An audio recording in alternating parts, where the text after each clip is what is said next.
L'eccessiva velocità, le cinture di sicurezza slacciate, ci sarebbero questi due fattori all'origine dell'ennesimo tragico incidente in Ponte Bana all'altezza del cantiere della Pedemontana in territorio di Spresiano.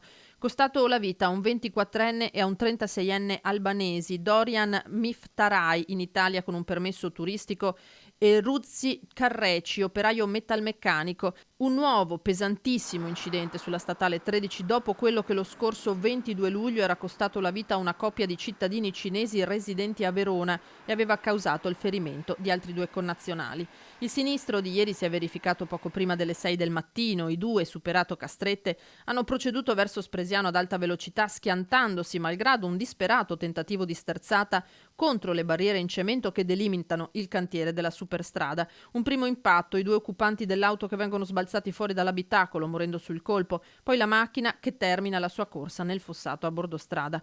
All'equipaggio dell'ambulanza del SUEM giunta sul posto non è rimasto che confermare la morte dei due giovani, intervenuti anche vigili del fuoco e polizia stradale per la ricostruzione della dinamica del sinistro.